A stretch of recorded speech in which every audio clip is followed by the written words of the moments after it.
Bismillahirrahmanirrahim. Assalamu alaikum. Welcome to Newsroom. I'm your host, Khalid. But today is Monday, the 23rd of May, 2022. These are the stories that we'll be talking about during the course of the show. We'll begin, ladies and gentlemen, with not only what is happening in Indian illegally occupied Jammu and Kashmir, but also the illegal incarceration of Kashmiri leaders just like Yasin Malik. Now, Yasin Malik's case is in the court as we speak. On the 25th, the judge of the Indian court is going to hear arguments from both the sides, and then he is going to be convicted as per the fake charges that have been put on him. Now, the government of Pakistan has time and again talked about the fake incarcerations that have been happening in Indian illegally occupied Jammu and Kashmir of the Kashmiri leaders such as Yasin Malik, and wants a solution that is viable for the people of Indian illegally occupied Jammu and Kashmir. This is going to be our first story. Yasin Malik's case as a case of Indian Kashmiri leaders who are incarcerated in jails just because they are working towards the rights of the people of Indian illegally occupied Jammu and Kashmir. Our second story of the day, ladies and gentlemen, concerns the updates as far as the Ukrainian issue is concerned. Today is day 89. What is the impact on global economy? There's a new report that has come out from the United Nations Economic and Social Commission for Asia and the Pacific as well, that cites on different countries in the region that are going to be affected very badly as a result of this crisis, and it includes Pakistan as one of those countries. That and more will be under discussion during this second segment. Then we'll be talking about the 5-day anti-polio campaign that has begun from today across the entire country.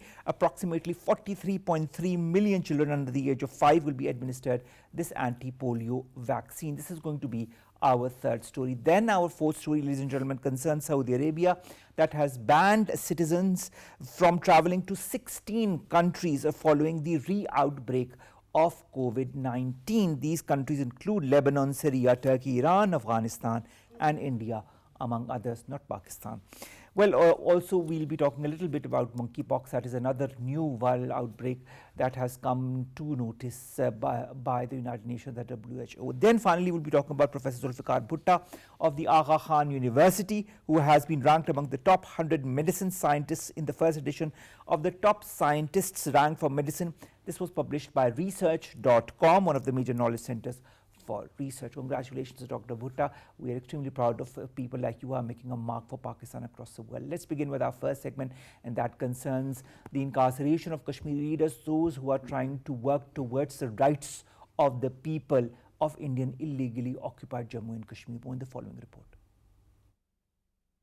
The persecution and maltreatment of Kashmiris is worsening as Indian government is employing malicious tactics to intimidate indigenous Kashmiri leaders. In the latest act of state-sponsored repression, India's regime is fabricating baseless allegations against prominent liberation leader Muhammad Yasin Malik. Highlighting worst excesses of occupation, an Indian court has convicted Kashmiri freedom fighter leader Yasin Malik in a terrorism-related case filed by the draconian National Investigation Agency that carries a maximum sentence of the death penalty or life imprisonment.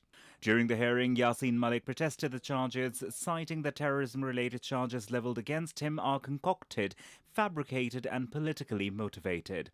Pakistan strongly condemned this latest act of political victimization of Kashmiris, and Foreign Office termed this bleak development as highly reprehensible and emphasized that the fictitious charges against Yasin Malik are not only in defiance of the Universal Declaration of Human Rights and International Covenant on Civil and Political Rights, but also attempted to make conjectural insinuations about Pakistan. Information Minister Maryam Aurangzeb turned conviction of Jammu and Kashmir Liberation Front leader as unfair and stated that Premier Shehbaz Sharif has directed ministries to raise the violation of Kashmiri leader Muhammad Yasin Malik's human rights. Federal Minister for Human Rights Riaz Pirzada has urged the world to take notice of the one-sided and dubious judicial trial of Kashmiri Hurriyat leader Muhammad Yasin Malik and his possible murder through the ongoing sham proceedings.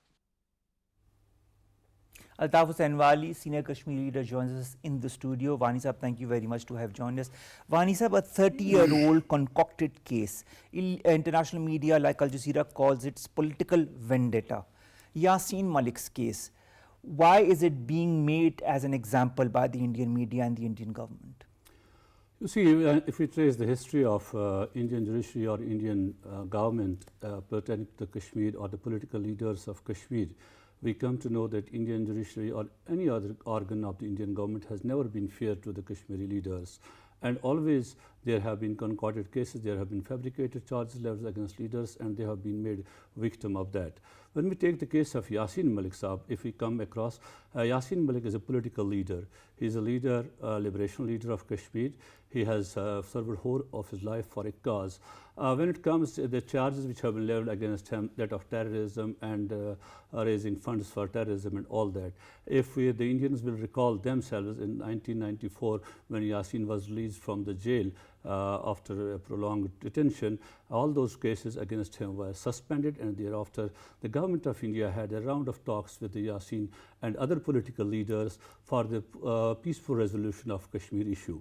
And at that time, Yasin was then for the Indians, he was not a terrorist, and he was not anymore involved in any terrorist activities. The highest officers of India, even the Prime Minister of India, two of the Prime Ministers of India had the meetings with Yasin Malik and other political leaders. So since Narendra Modi has come into power, he has all of a sudden become... But suddenly, when we see soon after this BJP-led government, the current government which assumed office in 2014, from that onwards, we saw a new resurgence against the political leaders in Kashmir. Firstly, it has always been when Maqbool Bhatt was hanged in Tihar jail way back, and it was also a political judicial murder of Maqbool Bhatt.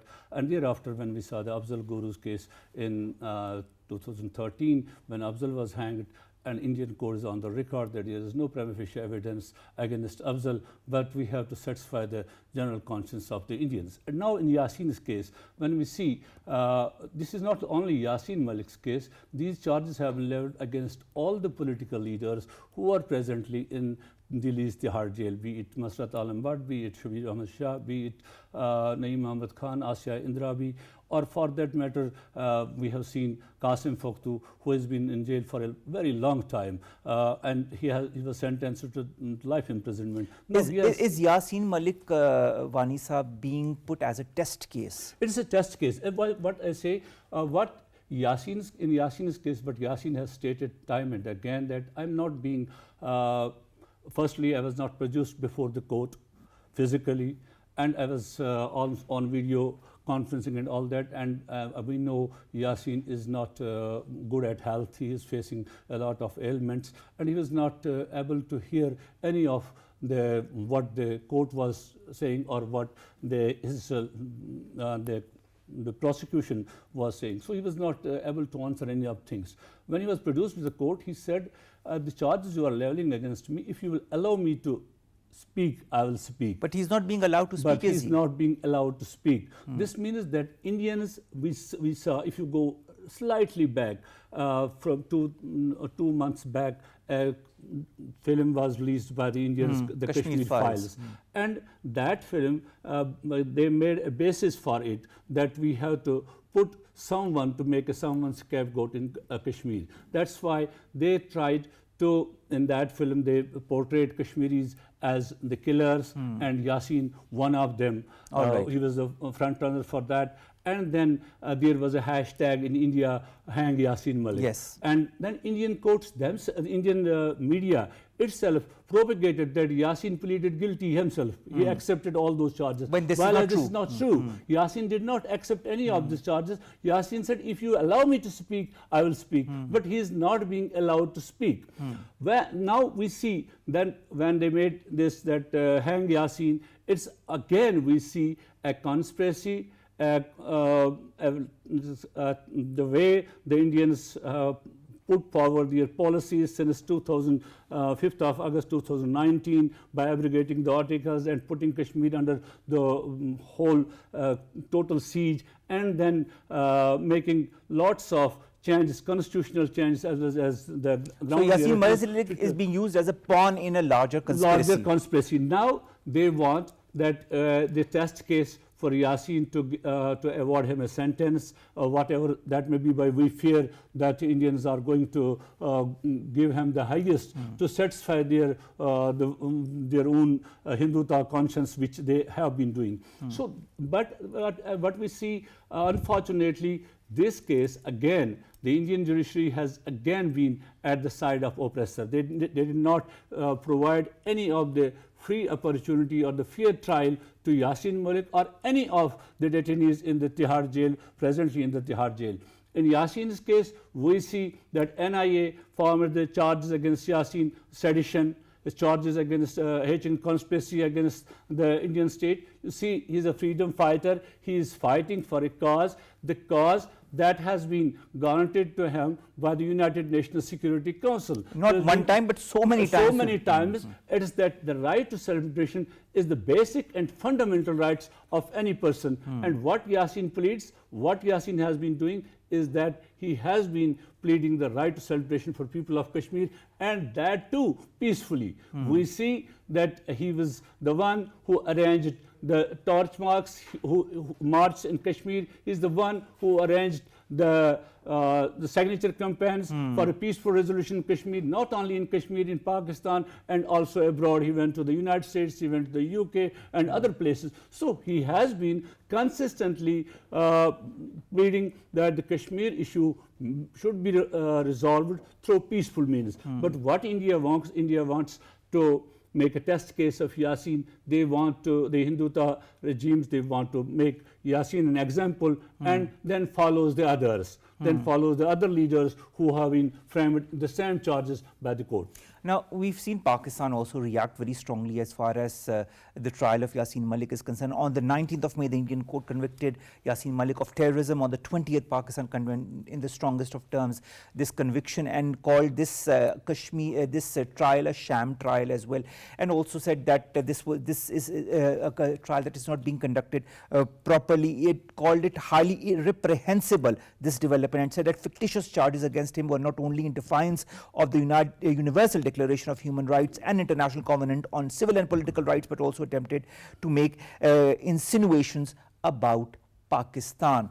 Now, this brings us to the larger picture as far as the Indian designs are concerned. Not only are they incarcerating the Kashmiri leaders, not giving the right to the Kashmiri people for self-determination, determine what they want to do with the land that they live in, they are also adding more and more Hindus to that. They are changing the law so that the Hindus get more voting power, and then they are putting labeling Pakistan as a quote-unquote terrorist state that is pushing for all kinds of terrorist elements into Indian illegally occupied Jammu and Kashmir and India. When Pakistan calls this sham time and again, does the world listen?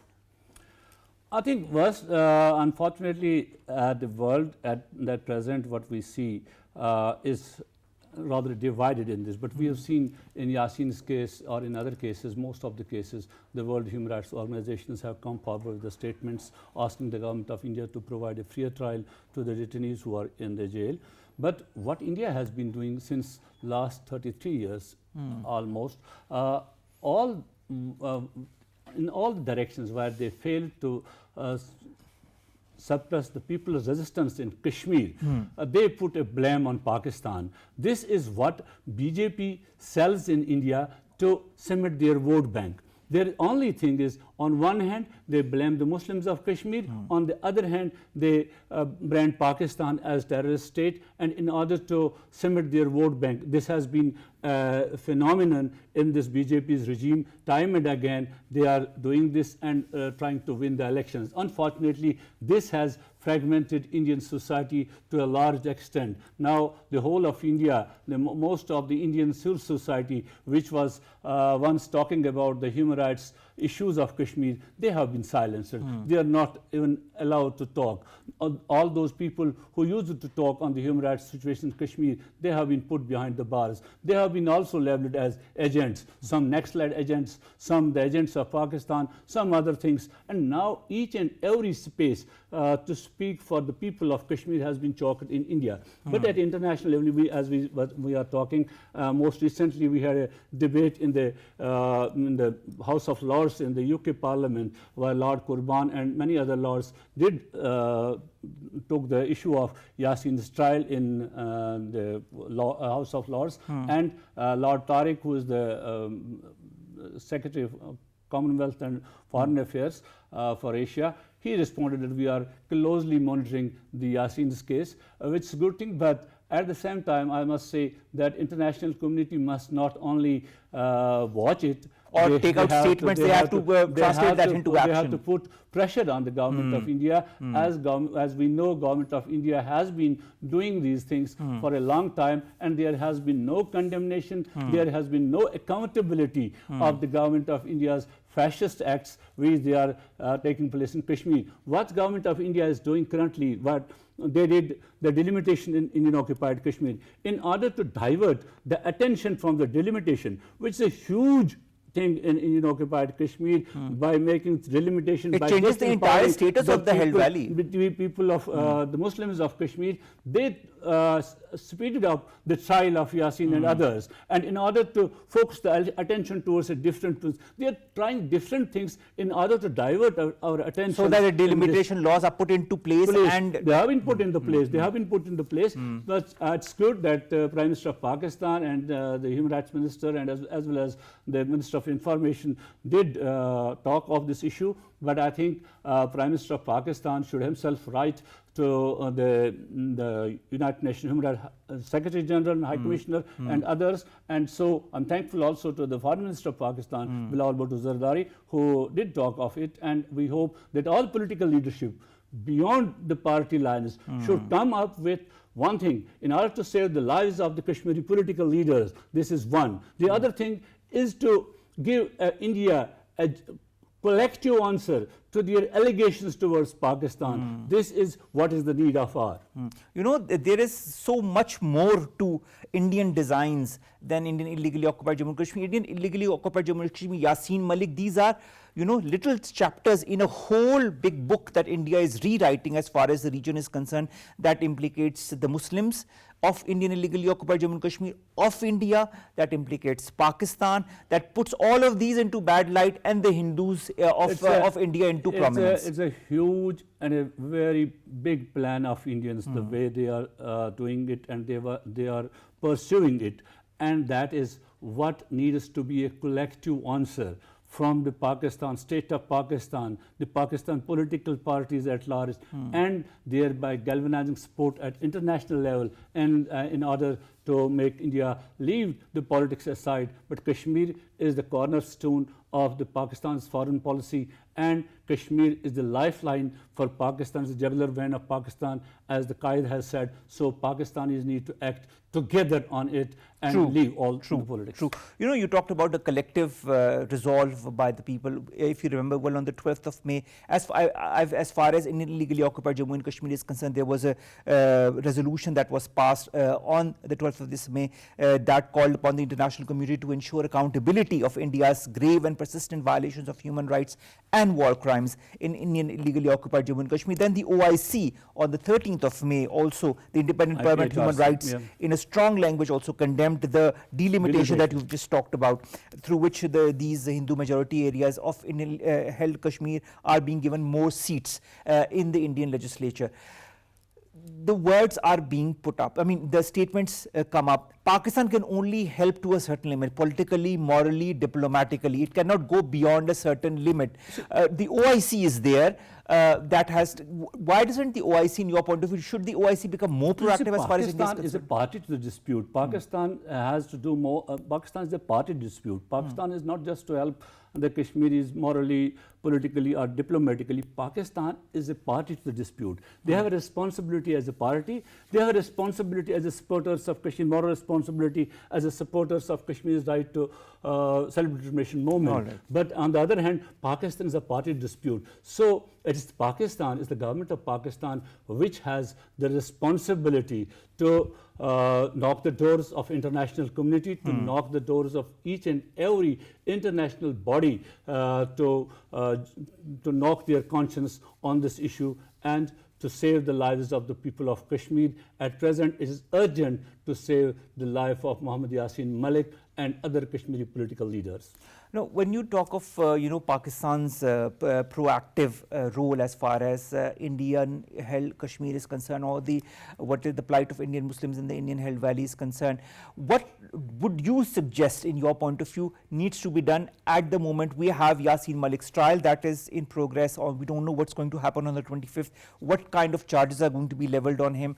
That we will see, but it's just in 2 days' time. Then there are all the other leaders, as you yourself pointed out, who are incarcerated in Tihar jail, and Tihar jail has a very bad repute and history as far as the incarceration of previous Muslim leaders is also concerned. What should be the steps taken by the Muslim world, by Pakistan, in your point of view, now that we are seeing where all of this is going? See, one thing which is that Pakistan should raise this issue at each and every platform, which Prime Minister has directed all the ministries and all those to raise this issue. This is one.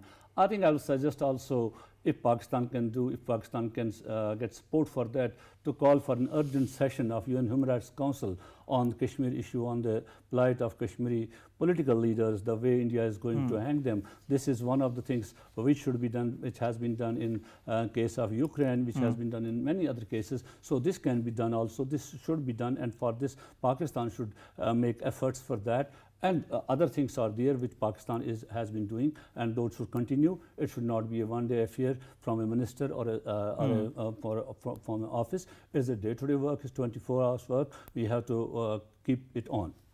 What about organizations, the different Kashmir organizations and the different Kashmir leaders that are across the world, whether they be in Brussels, whether they be in Pakistan, just like yourself and so many others?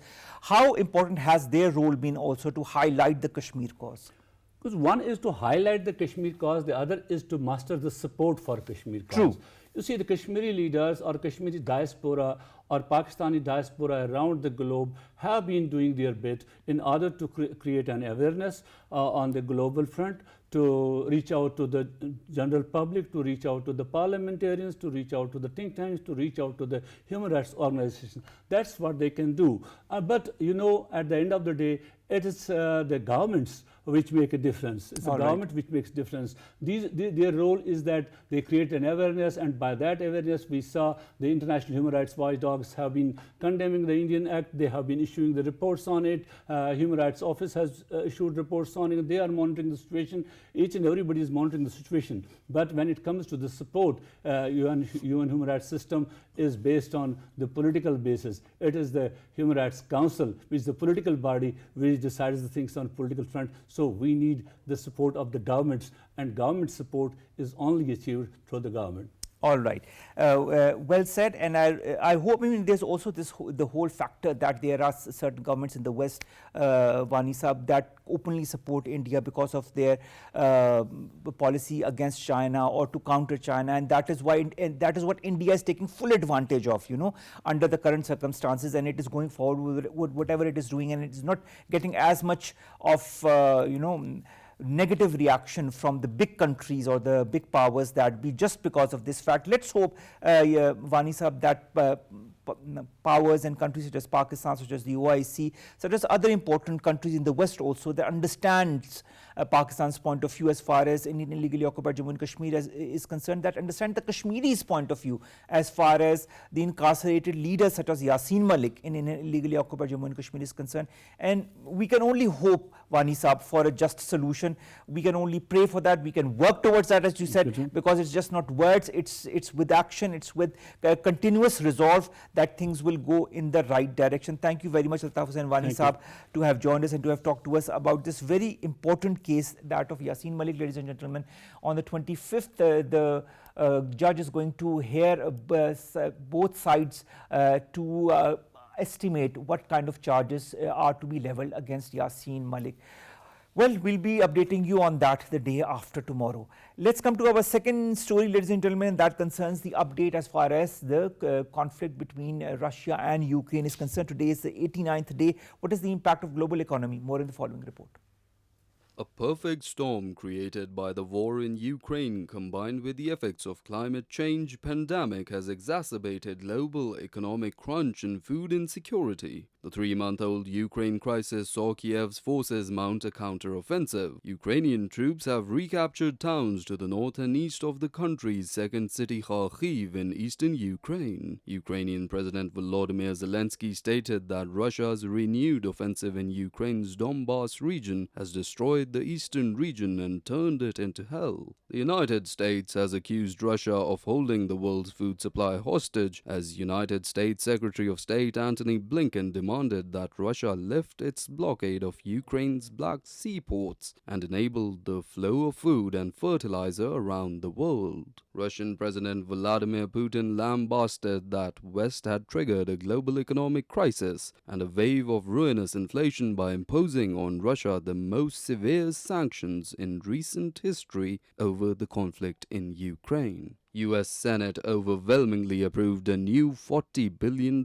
aid package for Ukraine, which is intended to buttress Ukraine over the next 5 months to combat war with Russia. European Commission President Ursula von der Leyen has stated that Russia is the most direct threat to the international order. In order to avoid massive disruption of global economy, famine, destabilization, and humanitarian crisis, dialogue and diplomacy must be accorded primacy. Dr. Zubair Khan, who is a senior economist, joins us online. Dr. Khan, thank you very much to have joined us.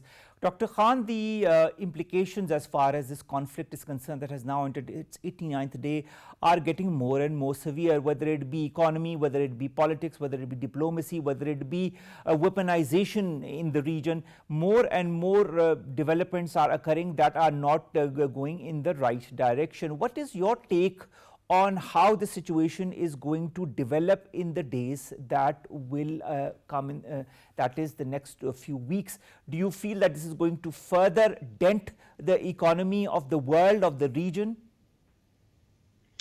Look, first of all, I think we need to have a more balanced approach in reporting events in that war so that we can bring this war to an end. But the war is going on, and it has had many repercussions. On the largest scale, it has meant the end of globalization, an end to multilateralism. Now, because of the sanctions regime, there are different trading blocs have developed. And as a result of that, prices are going up. As a result of that, supply chains have been broken, and there are shortages that are being created. So we are witnessing, as a result of the response to the war, we have created further problems. And we are noticing that the price of oil, for instance, has gone up tremendously. And there are alternatives, but because of sanctions, countries like Pakistan cannot take advantage of that. Other countries are taking advantage. So this is what I'm talking about, that the multilateral trading system is being broken up into different, shall we say, sectors in different areas. Then there's also, I think, a global change coming about in the payment systems.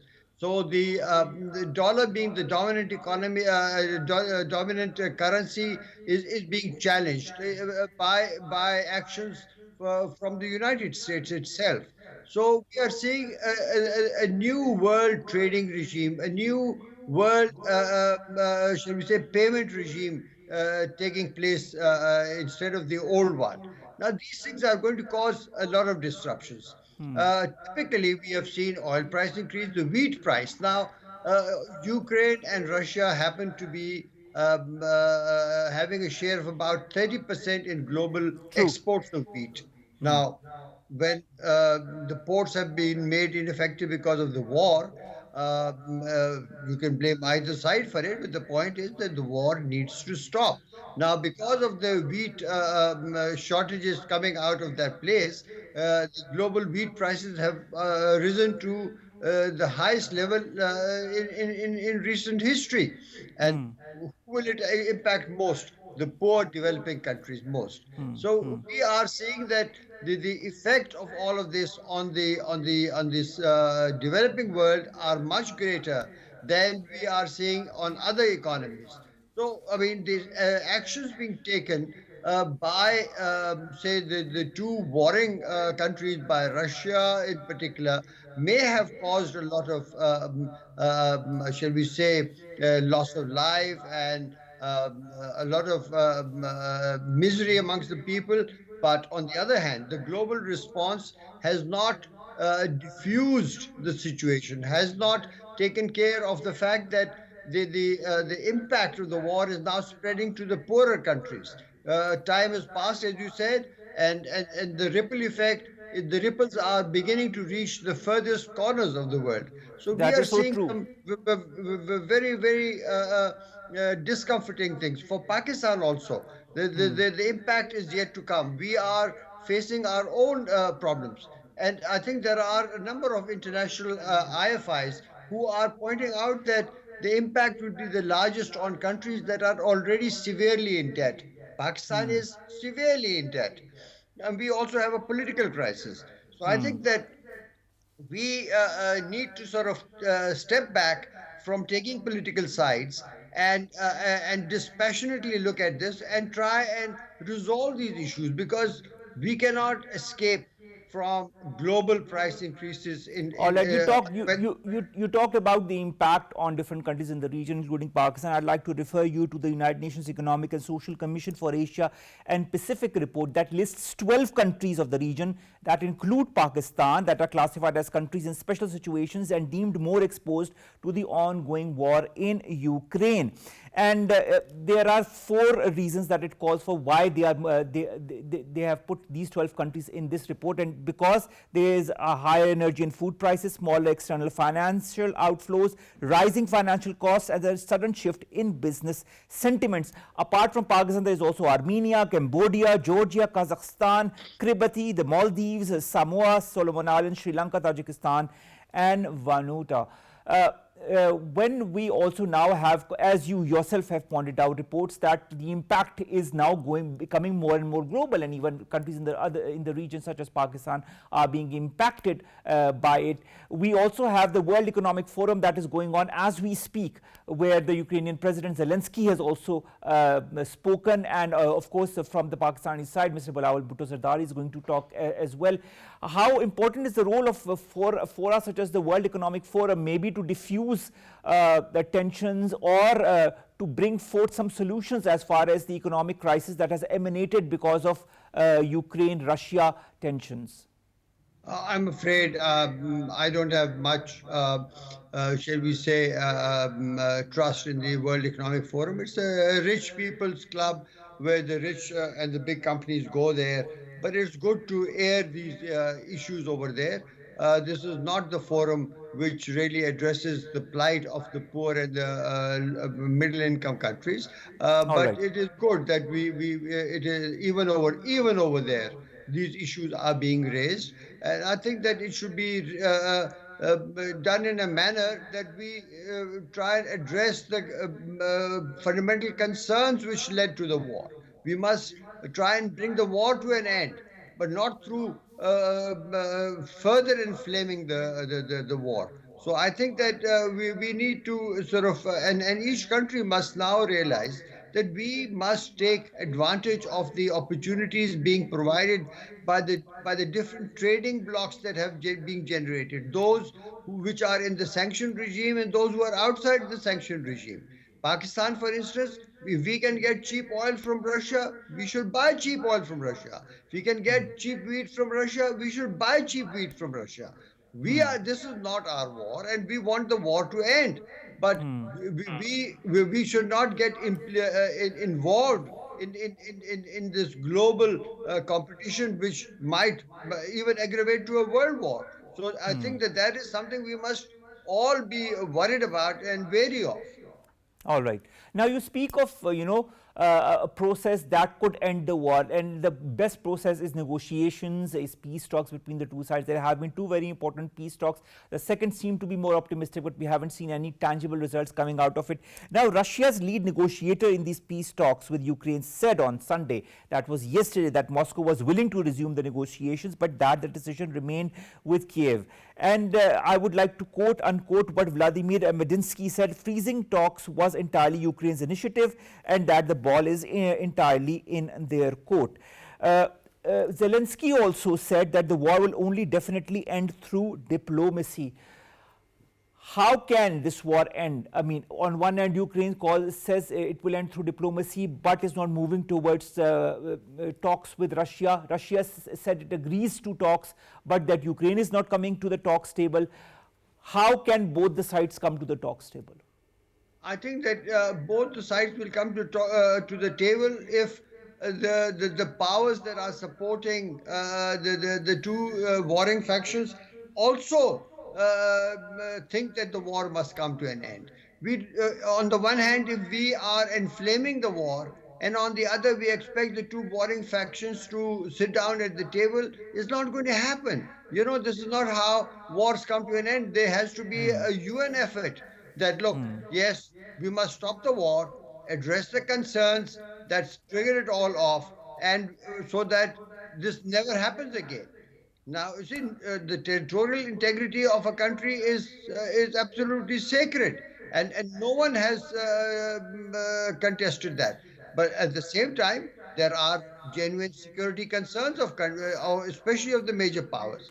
Now, we must try and sort of create it, but through the trade and these manners, we by not participating in beneficial trade with one or the other partner, we are in a way taking sides, and I don't think that other countries should take sides. They should try and help these two countries sit at the table. All right, Dr. Saab, also when you talk of, the incursions or this war-like situation, Ukraine recently has also said that it rules out a ceasefire or any territorial concessions to Moscow as Russia has stepped up its attack in the country's east and south. On the same end, we were talking economy. Imports into Russia have fallen in 2020 levels due to measures from unfriendly states, which have led to logistical difficulties. This was quoted by a deputy head of Russia's customs service. Also, the Russia's transport minister says that Western-backed sanctions have practically broken logistics in the country. Are we going to see a weaker Russia as a result of this war? Do you feel this is one of the aims of the West? What's your take on that? Well, look, there's no doubt that the sanction regime will have some negative impact on Russia's economy. But let's face it, the ruble is one of the strongest currencies in Europe today. I mean, their currency has become even stronger than before. They face some initial disruptions, but so you see, you must remember that by trying to cripple Russia to achieve an end is not going to happen. You have seen that inflation is as high as 24% in some European countries. Europe is facing greater recessionary pressures than they are in Russia. So no one is really above the negative impact of these sanctions. I think that everyone should realize that before the war, when there was such a multilateral and globalized world, that no one can inflict pain on a major producer and country and its bloc. You must remember that China has refused to abide by the sanctions. So with the Chinese part of the outside the sanctioned trading group, there's a whole world of countries outside. Now, when you can't isolate them in any way. I think that Russia is unlikely to be weakened to the point that they will come to the table. No, on the contrary, their weakness, yes, in some sectors, but on the whole, they are surviving. They're doing all right, and the pain is also being felt by the Europeans, and some European countries, especially like Germany and Italy, are realize this, and they would like to see a way out of all of this mess. All right. Now, we understand, as you yourself said, that there are some countries in Europe that are not really taking the sides as far as the other Western countries are concerned. You talked about China. I'd also like to refer you to Joe Biden, who has assured his Japanese counterpart, Prime Minister Fumio Kishida, that the US is committed to Japan's defense, because, of course, there are tensions with China and the ramifications of Russia's invasion of Ukraine. At the same time, while Biden was visiting Japan, there were a lot of protests in Japan itself calling for an end to the conflict. As you yourself have pointed out, this initial conflict between Ukraine and Russia that began just because Russia said that Ukraine should not be part of NATO has now escalated into a much growing conflict within the region and beyond. Do you feel that this escalation can stop? Do you feel, as you yourself have pointed out or have hinted at, that it might become more severe in the weeks or the months to come if this continues? Look, I think that since you mentioned President Biden's visit to Japan and the statements he made, he's also made a very provocative statement about that they will militarily help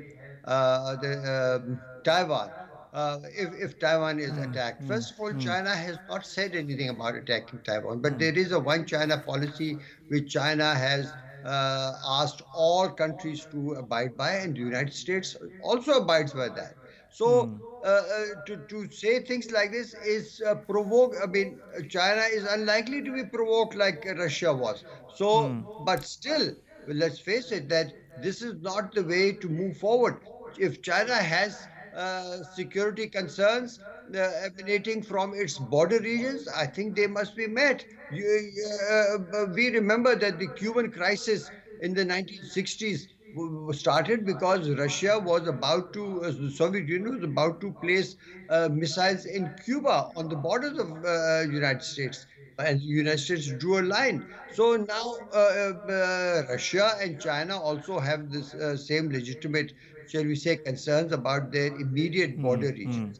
I think that we must try and reduce those tensions. So, because ultimately these tensions, even if they don't lead to a third world war instantly, they cause disruptions in world trade. True. They cause Agreed. disruptions in supply chains, and the impact of this on the population of the globe, on the poor countries, on the middle income countries is much more severe because they don't have the capacity to, shall we say, deal with those impacts. So I think that I hope that this kind of provocative talk does not help, because we've seen that who has really suffered. The country that has suffered the most is Ukraine. They have been made a battleground. If President Zelensky had conceded the things that he concedes now when he says is, yes, we are ready to discuss the security concerns of Russia. If they'd done it before, maybe there would have been no war altogether. True. But they'd been egged on by NATO. Agreed.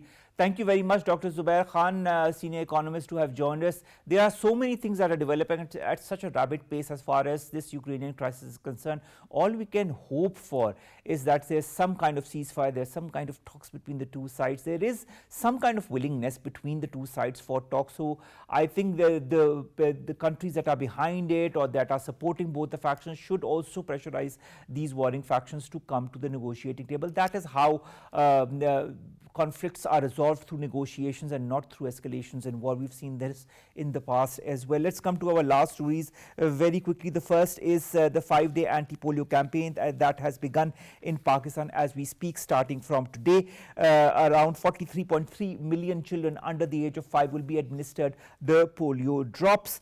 Supplementary dose of vitamin A drops will also be administered to the children that are aged between 6 months to 59 months. Around 340,000 frontline workers will be taking part in the campaign to administer vaccine to the children at their doorsteps. and this is extremely important in the current wake of the number of cases, the 3 cases that we have found in Pakistan as far as polio is concerned. Prime Minister Shehbaz Sharif has also assured that the government will take all the measures to eradicate this crippling disease from the country. So has the Minister for Health. Let's come to our second story, and that concerns Saudi Arabia. Now, Saudi Arabia has banned citizens from traveling to 16 countries. That includes India over new COVID-19 outbreaks. You might think COVID has ended, but it hasn't. New strains are coming up, and we've also had some cases in Pakistan as well. Countries including Lebanon, Syria, Turkey, Iran, Afghanistan, India, and Yemen. Also Ethiopia, Democratic Republic of the Congo, Indonesia, Vietnam, Armenia, Belarus, and Venezuela have been put on the list where the citizens from Saudi Arabia can no longer travel because of the COVID-19 infections in those very countries. The Ministry of Health has also assured the public that it has not detected any cases of monkeypox in Saudi Arabia yet. Monkeypox, ladies and gentlemen, is another viral outbreak that is slowly and steadily coming up. More cases are being recorded. We'll be, of course, updating you as and when, and I hope not, this infection reaches this region as well. The World Health Organization has said about 80 cases of monkeypox have been confirmed in 11 countries, warning that more cases are likely to be reported. Then let's come to Professor Bhutta of Pakistan. Now, Professor Zulfikar Bhutta of the Aga Khan University has been ranked among the top 100 medicine scientists in the first edition of the top scientists ranking for medicine that has been published by research.com. This is one of the major knowledge centers for research. The ranking is based on criteria that considers H index, which indicates how productive or influential a researcher is, how important his publications are. Professor Bhutta is the only scientist from the Pakistan and the low and middle income countries who has made it to the top 100. So, of course, Zulfikar Bhutta Sahab, congratulations. Professor Bhutta is the founding director of the Center of Excellence in Women and Child Health and the Institute of Global Health and Development at the Aga Khan University. He is also a senior scientist at the Child Health Evaluative Sciences Program at the Hospital for Sick Children in Toronto. He is one of the original members of Aga Khan University's faculty since the establishment of the university, and of course his career has only flourished since the last decades and will continue to flourish, and we congratulate Dr. Zulfikar Bhutta on of course this accolade that he has received. Finally, ladies and gentlemen, Pakistan, as we have already talked about in the past as well, is reeling from the extreme temperatures, heat, whether it be Islamabad. Well, in the last 1 or 2 days, because of the rain and the winds, the temperature has kind of come down, but not in other cities such as Lahore, such as Karachi. A torrid heat wave with temperatures reaching mid 40 Celsius has renewed this debate over the climate change crisis or the heat wave crisis in Pakistan. We've already talked about it in the past as well. There are different reasons for this, and climate change being one of the major reasons for this heat wave. We are trying, the government is trying, putting into effect measures to alleviate the effects of climate change, but what you need to do is also to be very careful when you go out under the sun. If you're working under the sun, or even if you go out, wear some kind of a hat, try to drink as much water as possible, put some kind of ORS or salts in your water so that you are properly hydrated as far as that is concerned.